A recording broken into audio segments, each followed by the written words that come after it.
Hello and welcome to the Tangy Stitches Knitting Podcast. My name is Claire and this is episode number 6. And in this episode, we're going to be talking all about my finished pearl sweater test knit. And I have updates on 3 whips as well. One of them is a new test knit that I'm doing. So I'm very excited to share all about that. Sit back, relax, grab your knitting needles, and let's get started.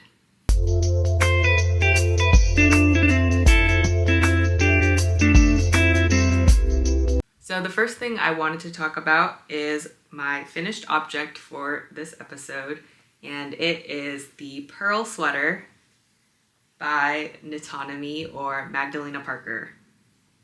So this is a sweater that I test knit, and it obviously is an all over cable design where there's this really cool cable that is half stockinette and half seed stitch. This sweater is a drop shoulder top down construction, and I guess I finished knitting mine in less than 8 weeks because it was part of a test knit, and I absolutely love how it came out. Especially how it blocked out. I think it just turned out so nice, and I love the way that the cables look in this yarn. I did play quite a bit of a game of yarn chicken with this sweater. So when I first started this test knit, I think I calculated out the yardage that was given in the test knit for my size, which is the size number 2. And I think in the yarn that I was planning to use, it came out to be maybe 7.2 balls of yarn. So I bought 8 balls and basically assumed that that would be enough. It would give me kind of a buffer there so that I would have enough yarn.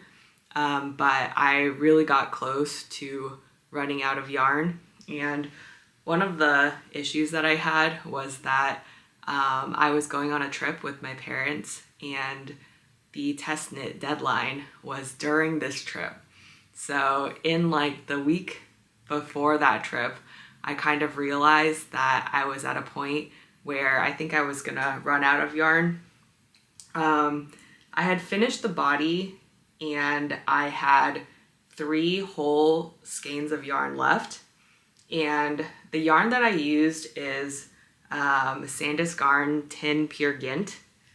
And actually, see, I do have this extra ball because I ordered an extra skein when I thought I was going to run out, and it just didn't come in time for me to use it because I already left for my trip. But anyways, the yarn that I used is Sandnes Garn Tynn Pure Gynt, and I held it with Sandnes Garn Tynn Silk Mohair. Both of these are in the color Marzipan. And Tynn Pure Gynt is the fingering weight version of Pure Gynt, which is a 100% Norwegian wool, and it is a wool that's a lot more rustic than a merino wool is, but I think it will end up holding the structure of the cables for a longer period of time. So that was kind of why I chose to go with the Tynn Pure Gynt. So anyways, I had used up 5 whole skeins of yarn, and with those 5 balls, I had finished knitting the body completely, and had not knit the collar yet or started either of the sleeves.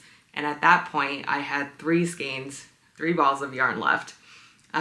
So I started knitting the sleeve with 1 ball and basically got down to 5 cable repeats.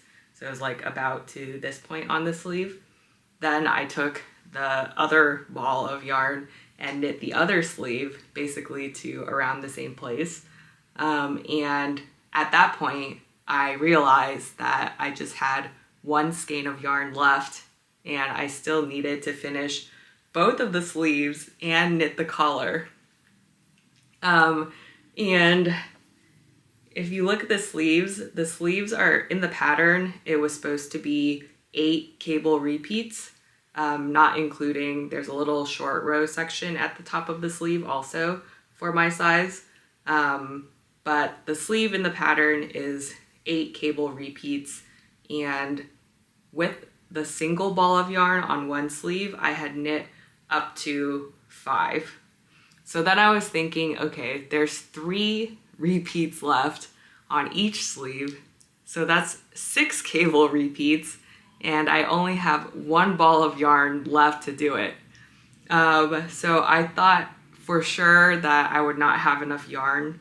I also hadn't knit the collar. I did have like a pretty big swatch that I knit, so there was some yarn that I could recover from the swatch, but it just seemed to me like I was gonna run out for sure in trying to finish both of the sleeves. So before my trip, I went to my local yarn store and I was looking for a color match to this yarn. And it actually, yeah, when I went, I thought it would be pretty easy to find something that would be a match. But then I was in the fingering weight wool area and there's just so many colors, and especially for this kind of beige off-white color, there's so many different shades and undertones that it was really pretty hard to find something that was going to be a good match. And I think pretty luckily I actually found something that is like a very good match. I mean, I almost feel like this is the best that I could have hoped to do, but this is Earth Yarns. It is their 16 fingering, and I think it's called 16 because that's the micron count of this merino wool fiber that's in this. This yarn is so soft, especially compared to the pure Gynt, which is the 100% Norwegian wool. This merino is just really, really soft. And in terms of the color, I think it is really like a pretty good match. It's slightly lighter in color and also a little bit more yellow. I'm not sure if that's picking up that well on camera, but otherwise like a pretty good color match. So I felt like it was pretty lucky for me to have found this yarn right before I left for my trip. Then, yes, when I got to my trip location, I still had to finish both of the sleeves. I started using my swatch to knit the collar, and I kind of hoped that I would be able to knit the full collar with just the yarn from my swatch, which was a pretty big swatch. I think I have it as a thumbnail actually for one of my past videos. But what I did was to unravel it to the halfway point and see if I could make it halfway in this collar, because this is a folded collar, to see if I could use that swatch fully.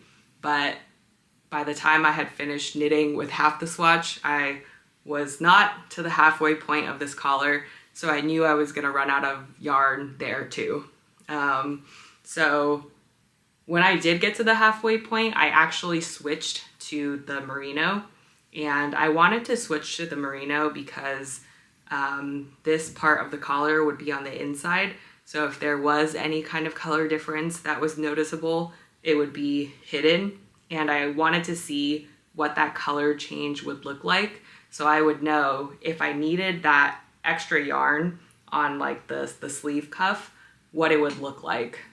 And this is, I don't know if you'll be able to see at all because the color match is actually really good, but it is just slightly lighter in color.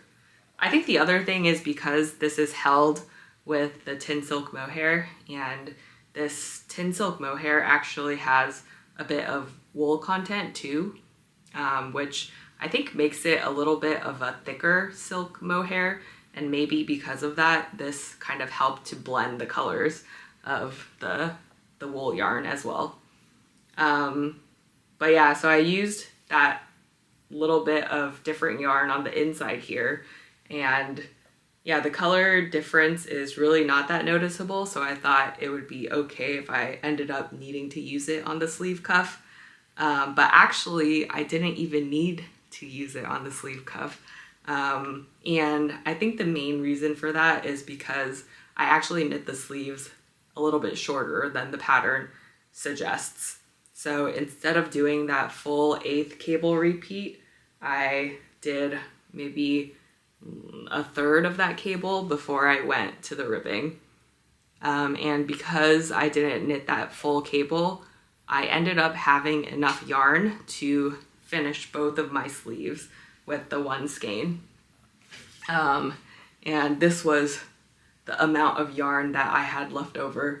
So it was like a very small amount, and I had thought for sure that I was gonna run out, but I kind of wonder if this is enough yarn to have knit that second part of the collar. I think it would be close. Like it seems like it should be enough, but it was fine that I had to knit the inside of the collar in a different yarn.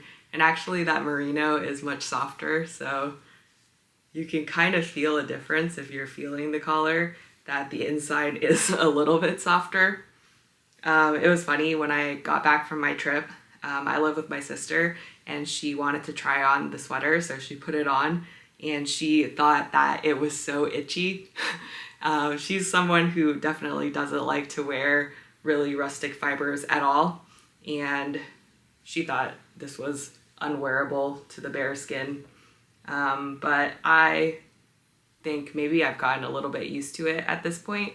And also I think you would be wearing like a t-shirt or even a long sleeve under this. And I don't find it that itchy, but it is much less soft than say my Monday sweater, which was made out of Knitting for Olive merino and Knitting for Olive soft silk mohair. So that combination was definitely softer.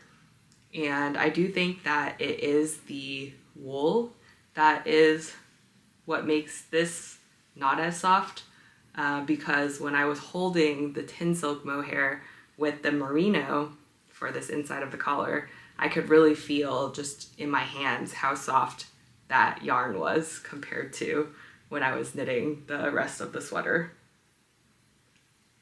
Yeah, so one thing about when I was blocking this sweater was that I did measure gauge from my swatch, and I think my swatch and the finished product came out very close in terms of gauge. So I already knew that in terms of sizing, this was going to be kind of what I expected. When I did first block it and I tried this sweater on before it had fully dried, one thing that I noticed was that the sleeve felt very much like a balloon sleeve. And I think the reason that it felt like that was because the sleeve doesn't have any decreases in it until just before you start the cuff. And this is because the sleeve is just like a certain amount of cable repeats, and that pattern doesn't change as you're going down the sleeve. So the sleeve width is consistent, like from the very top to the very bottom, and there's only maybe one row of decreases right before you start the ribbing. And before it was fully dry, it really felt very wide here at the sleeve cuff. And I thought that that was going to be a problem because I really didn't like the way that it was looking or feeling at that point. But after it fully dried, I think the sleeve is perfect. And I guess it's because as it dried, I think everything shrunk back up a little bit. And with the sleeve especially, because there are decreases in this 1x1 rib, then I think it's pulling in these cables a bit here near the sleeve cuff, so that it's actually less wide than some of the cables near the top of the sleeve, which are a little bit more relaxed. So kind of interesting, not something that I expected, but it does make sense that the cuff kind of pulls in the sleeve a little bit and the cables shrink up a little in a nice way. So actually I think the sleeve fit is very nice. Another detail about, maybe it's just in size 2, but there are instructions for adding short rows to the sleeve cap or the top of the sleeve. And the reason that you would do that is because this is a drop shoulder design, but the drop shoulder is not very intense, or it doesn't have a lot of extra length that drops over. So if you could see, this is kind of where my shoulder would be, and there's, you know, this much that drops over the shoulder. And because there's not actually that much length dropping over, then adding the short rows will make it so that the top of your sleeve, like right here, has like a little bit more length than the bottom of the sleeve and just adds to that sleeve shape. And I think that that was a really nice detail for the size 2, and it ended up, I think, really adding to the fit. So I'll insert a picture. Actually, I'm pretty sure that I want to put up the finished object picture of this sweater as my thumbnail, so maybe you've already seen it. But I feel like the fit and the look of this is just so beautiful, and I was very excited to be able to test knit it. The one thing about the test knit is that I think knitting an all over cabled sweater with a deadline is pretty tough, and it's something that I'll have to think about whether I want to do in the future, because it really takes a lot of time to knit a fully cabled sweater, and especially since this cable was in both stockinette and seed stitch, then for the seed stitch you're doing a lot of knit purl, knit purl, knit purl, and that is slower than if you were just knitting everything. Also, because there's seed stitch in this, I found it really useful to use stitch markers between every single section. So when I was knitting it in the round, I basically had stitch markers for every section. So for like the stockinette half of the cable, the seed stitch half of the cable, and the purl stitches between the cables, each of those would be sectioned off. And I felt like it was really important to have those stitch markers in place, because you can't tell where you are just by the column of stitches. So it's not like you can look at what stitch is on the needle, like whether it's knit or purl, and know whether or not your next row is supposed to be knit and purl. Like I'm gonna talk about my Fleur Tee in just a little bit, but in this pattern, I really feel like you don't need the stitch markers because you can always tell where you are in the column. Whereas for the purl sweater, because of the seed stitch and how the seed stitch transitions into like the purls in between the cables, you really don't know whether you're gonna knit on top of a knit or knit on top of a purl, and you have to count basically. If you didn't have the stitch markers, you would have to say, okay, I'm gonna seed stitch for 6 stitches, then I'm gonna knit for 6 stitches, then I'm gonna purl for however many stitches. And if you don't count, then you're not gonna know what to stitch when you get to a certain column, if that makes sense. But yeah, I had to use basically all of my stitch markers that I owned in order to get all the way around this. And I actually ended up ordering some more stitch markers so that I would be able to use some small circular ones around the whole width of it while I was knitting. But I really felt that having those stitch markers made it much easier to knit, and I didn't have to pay attention as much and worry about making mistakes. The only 2 mistakes that I know of in this sweater is that for 2 of these repeats, cable repeats at the bottom, I did 2 rows too few because I did not know how to count. It's kind of hard to count how many rows you had done for each cable repeat because I just wasn't sure which row was kind of the first row or like where the cable row is. It's kind of hard to see because on the cable row is when I guess the stitches are crossing, but took me a while to figure out exactly how to count. And counting the seed stitch was a little bit easier, I think, than counting the stockinette because in the seed stitch, you at least know that for every purl bump, that's 2 rows. And I don't know, that made it a little bit easier to count. But really, I don't think it's noticeable at all. You probably would have a hard time figuring out which cable repeats are a little bit short. So it really doesn't matter. But this is my pearl sweater. I haven't really gotten a chance to wear it yet because it has been pretty warm here in San Francisco. But SF summers usually have some cool days as well. So I'm sure that I'll be able to wear this before the fall winter season here because there are some cold days in SF summer. This is my pearl sweater. Okay, moving on to an update on one of my whips. This is the Fleur Tee by Woolbird Knits, and I have been working on this over a couple of episodes now.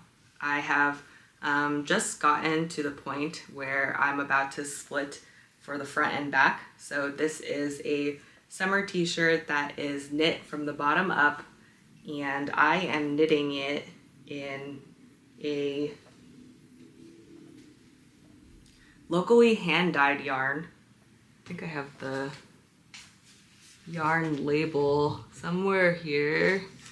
This is Peninsula Yarn.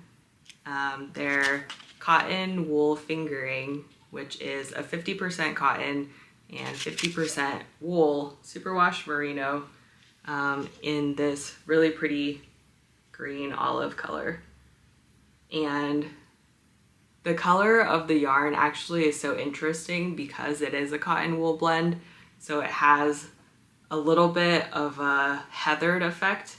Like there are parts of the yarn that are slightly more yellow and others that are slightly more blue, and I think that is because there are different fibers that take dye differently, then you end up with that really cool effect. And you can really see it in the fabric, especially when it's in direct sunlight. I think it really shows up and it's quite beautiful.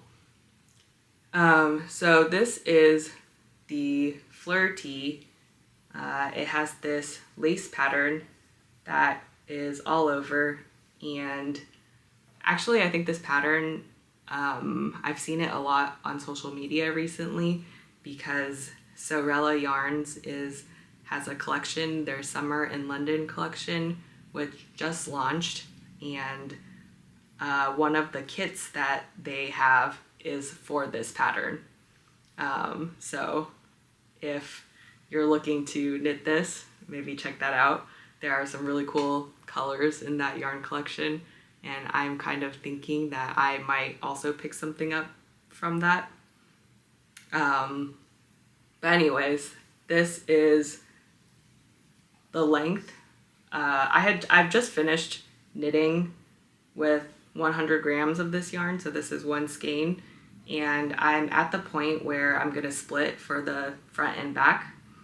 I wanted to block it before I decided whether I'm ready to split, just so that I would know exactly what the measurements are gonna be, and I think this length is right in between the cropped length in the pattern and the regular length, which I think is what I'm aiming for in terms of my t-shirt. I also laid it on top of a crop tee that I own already, just to kind of see how it compares to that one. And I think it'll be pretty close in fit because that one's also a pretty fitted crop top that I own. So I'm pretty excited that I'm close to finishing this.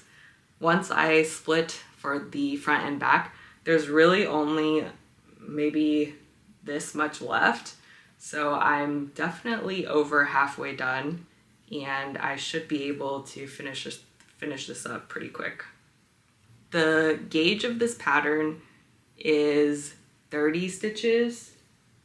Yeah, 30 stitches by 40 rows, and it's supposed to be knit up on 2.5 millimeter needles. I ended up knitting mine on 2.75 millimeter needles because I just liked the way that the fabric looked more, even though the 2.5 millimeter needles did give me gauge. So with the slightly bigger needle, I think my gauge is 28 stitches, but I felt like that was close enough, and I also then chose to size down one size, so I'm knitting the extra small or the first size, and just given the width of the body now, I think it's gonna turn out perfectly, so I'm very excited to finish this up and be able to wear it. So this is my Fleur Tee. The second finished object, no, not finished object. The second whip I have is my Sonya Shirt by Paula Strict. And if you are a careful viewer of this podcast or have seen my previous episode, you might notice that this is a different color than my Sonya Shirt from the past episode. And that is because this is my Sonya Shirt. This is also my Sonya Shirt. I basically decided at some point that I wanted to knit the Sonya Shirt in black instead. I think just having a black t-shirt, a knitted black t-shirt, is something that I'll wear a lot, and I wanted to add it to my wardrobe. So I just decided to knit the Sonya Shirt in this black yarn. The yarn that I have for this shirt is Lang Vaya, and this is a 74% cotton, 16% wool, and 10% yak yarn. So I think it will be like a really nice summer fiber with a little bit of wool and yak content for a little bit of stretch and softness. But this yarn has a chainette construction, so it is really light and really soft, and I really like how it feels and how the fabric that's been knitted up feels. So I'm very excited about this. I had, let me see.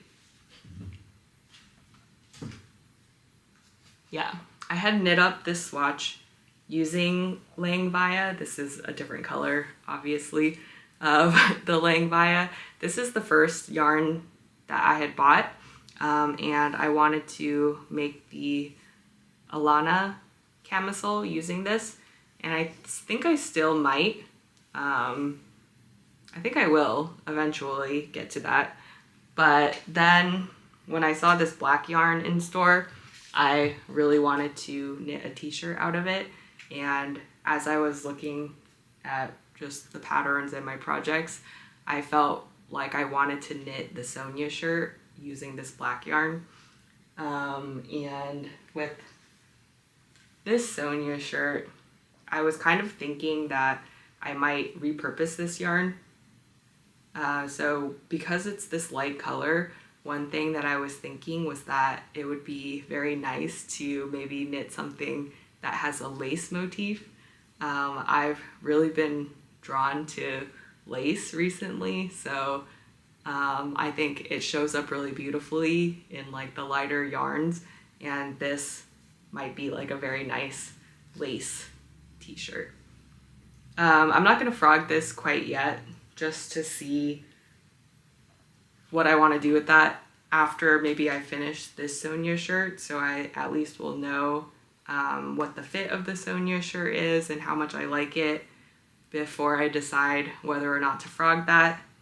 Unless I find a pattern that I really like that I want to knit up in that, which could happen. So anyways, for now, I'm not gonna frog it, I'm just gonna leave it. But this is the progress that I have so far on my Sonya shirt. This is just the back panel, and this is knit from the top down, and I've just done all of the short row shaping for the back, and now I just need to knit it to the correct length, and then I can pick up for the fronts and join everything together. So this is the update on my Sonya shirt, which is technically a new cast on as well. The last work in progress that I have is a new test knit. This is the Nolita Tank by Tori Yu, and it is a summer tank top that has this contrast color on the sleeves and the neckline. I decided to do this test knit in the middle of test knitting the pearl sweater because I saw her sample come up on Instagram, and the one that she knit was a white color with a neon pink edging, contrast color, and I thought that it just looked so cool, and I really wanted to knit this tank. This tank is also DK weight gauge, so it's a 20 stitch gauge, and because it's a tank, there also are no sleeves, so I thought a 20 stitch gauge and a tank top is gonna knit up so fast compared to my pearl sweater, and I felt like I would have no trouble at all meeting the deadline for this. I swatched a bunch actually for this. So let me grab all of the swatches that I did. Yeah, I really did a lot of swatches. So this is the one that I ended up going with. This is Rowan Soft Yak DK. This is the color Driftwood, and this yarn is 76% cotton, 15% yak, and 9% nylon. And it also is a chainette construction, so it is very light as well. And for the contrast color, I used this brown, which is the Rowan hand knit cotton. And if you watched my last episode, I think, you'll know that I bought this yarn originally to knit up a baby sweater, but I decided to use it for this tank top instead. So that was one of the options that I swatched up. This swatch is Sandnes Garn Line, and this is the suggested yarn actually for this pattern. So this is the Sandnes Garn summer yarn that is a blend of cotton, viscose, and linen. And this yarn was left over from a test knit that I did last year for Gregoria Fibers, the Untitled.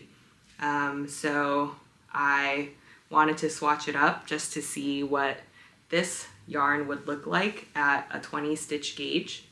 The Untitled was knit up, I think, at a 17 stitch or 18 stitch gauge. So it was slightly looser in gauge than this 20 stitch gauge. And I really do like how the Line knits up in a 20 stitch gauge. So that's something I think I will definitely use in the future. And actually I do have the white and pink Line that I bought and that I wanted to make a striped summer tee with. I have to see what gauge that pattern is, the Seaside Tee by Coco Amore Knitwear, but I think it's close to that gauge. So this is the swatch of Line. Okay, so this is kind of reminding me, the shirt that I'm wearing is the Cumulus Tee, and this is a petite knit pattern that I knit up in Knitting for Olive Pure Silk. This swatch that I did for the Nolita Tank is Knitting for Olive Pure Silk held double, and this is what a 20 stitch gauge looks like with Pure Silk held double. This also was leftover yarn from my Cumulus tee, and I really do like how this pure silk knits out at a 20 stitch gauge, and I think it could actually knit out at a looser gauge too. This is just slightly thicker than the leaning, so I feel like this pure silk would really be good for an 18 stitch gauge or maybe a 17 stitch gauge. I've really been thinking about stitch gauge a lot because I think just having knit up a few garments now, I'm getting a feel for what each stitch gauge really means.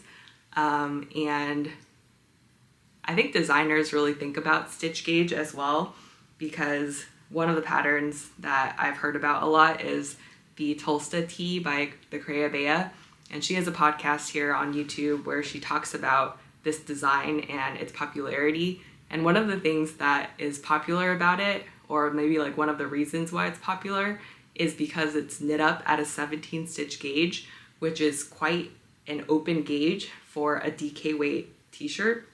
And yeah, so just thinking about like the fact that that's 17 stitch gauge, and then this is 20, and like what they look like and what they feel like.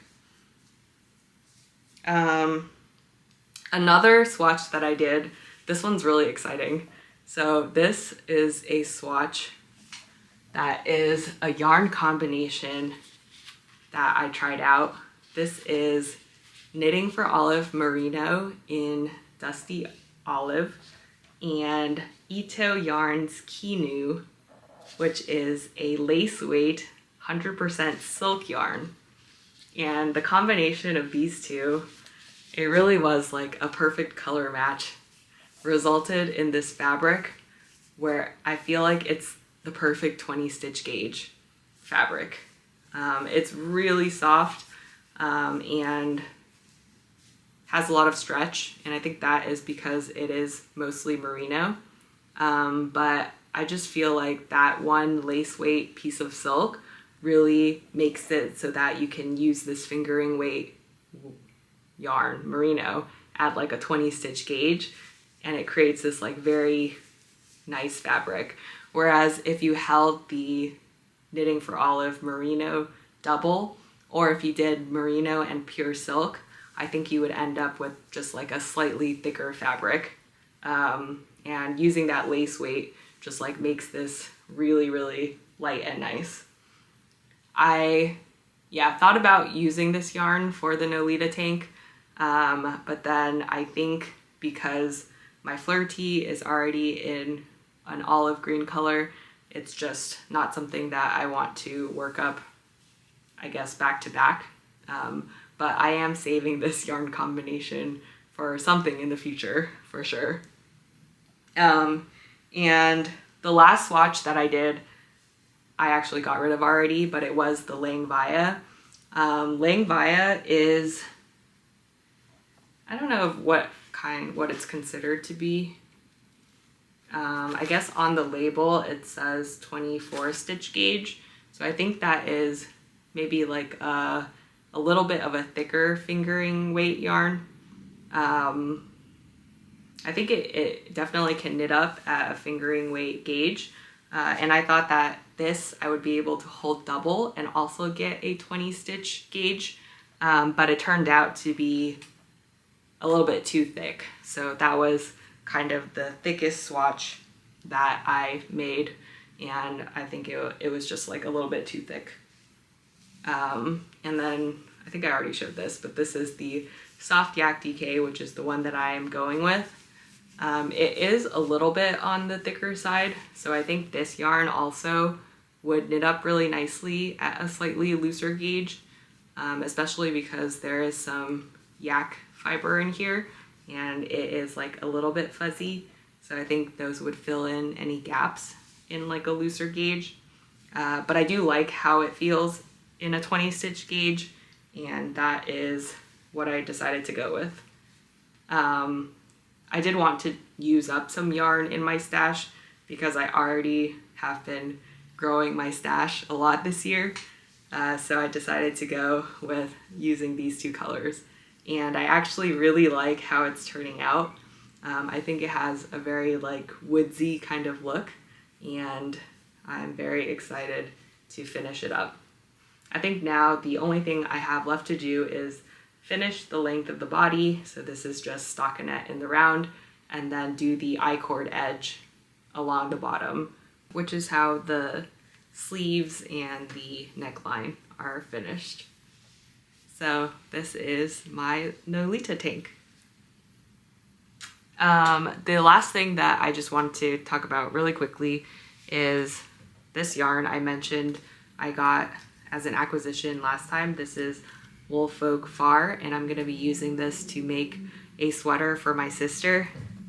I have knit up a couple of swatches of this yarn, and this again, it's like getting me thinking about like what specific gauges look like.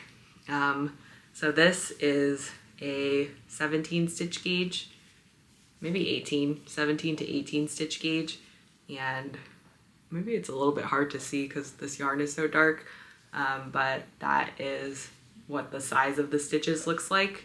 Whereas this is a 15 stitch gauge and really has a little more oomph to like the stitch size.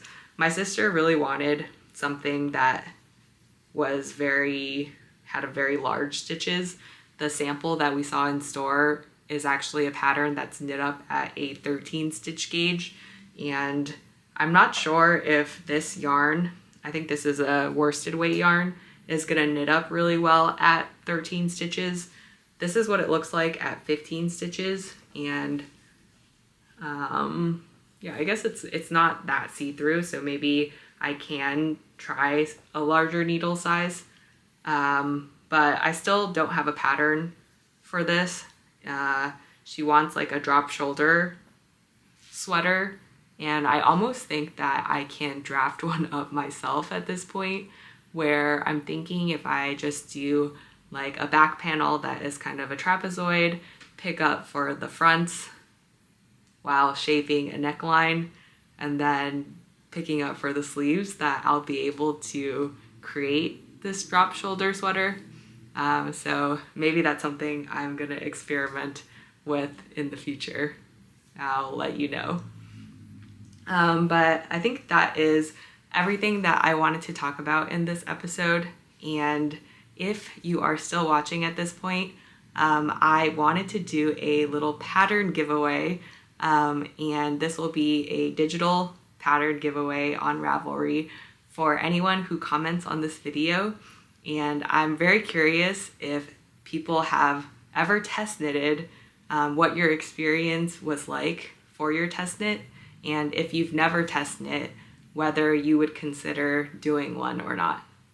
The other thing is that I am on Instagram as Tangy Stitches, and if you follow me on Instagram and send me a DM there, I will add another entry into this raffle for a free pattern. So anyways, that's all for this episode. Thank you so much for listening with me today, and I will see you all next time.